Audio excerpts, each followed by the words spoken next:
દબાણ શાખા દ્વારા કુણાલ 4 રસ્તા વિસ્તારના દબાણો સામે કાર્યવાહી હાથ ધરી હતી। આજરોજ પાલિકાની દબાણ શાખા દ્વારા વહીવટી વોર્ડ નંબર 9માં આવેલ કુણાલ 4 રસ્તા પાસેની 100 જેટલી દુકાનો દૂર કરવાની કામગીરી હાથ ધરી હતી। દુકાનદારો દ્વારા સ્વૈચ્છિક રીતે દબાણો દૂર કરવા સમય માંગતા પાલિકા દ્વારા તે સમય પણ અપાયો હતો, જે બાદ કામગીરી હાથ ધરવામાં આવી હતી। દબાણ દૂર કરવાની કામગીરી દરમિયાન લક્ષ્મીપુરા પોલીસનો બંદોબસ્ત હતો, સાથે જ આરોગ્યની ટીમ, ફાયર વિભાગ, MGVCL તથા કોર્પોરેશનના સંબંધિત સ્ટાફ પણ ઉપસ્થિત રહ્યો હતો।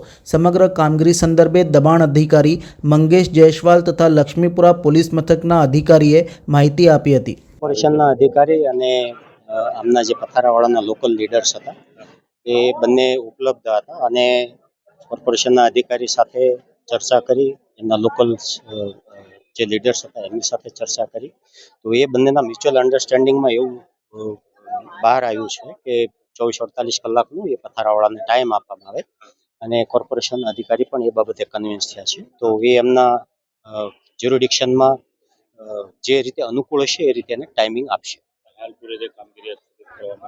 હા, કોર્પોરેશનના અધિકારીએ કીધું કે આપણે એમને જે ટાઈમ દેવાનો છે અમે ઓફિસમાં જઈને નક્કી કરી અને નોટિસ ઇસ્યુ કરીએ, એટલા પૂરતો ટાઈમ પૂરતું હાલ પૂરતું સ્થગિત છે।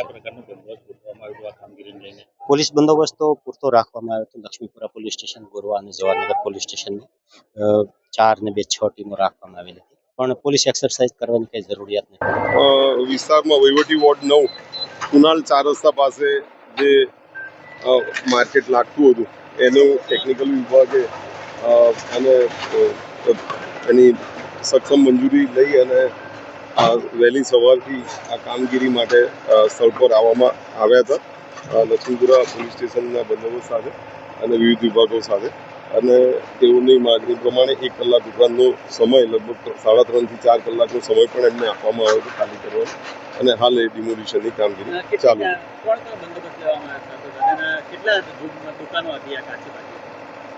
એ લગભગ અંદાજે કદાચ 100 ઉપરની દુકાનો હતી અને બંદોબસ્ત તમામ, એટલે મેડિકલ વિભાગ, આરોગ્ય વિભાગ, આપણે ફાયર વિભાગ, MGVCL અને પોલીસ, લક્ષ્મીપુરા પોલીસ સ્ટેશનનો બંદોબસ્ત અને કોર્પોરેશનના વિવિધ વિભાગો સાથે રહીને કામગીરી એ હવે અંદાજે તો લગભગ ઘણા 2-3 વર્ષ ઉપરાંતનું કદાચ હશે।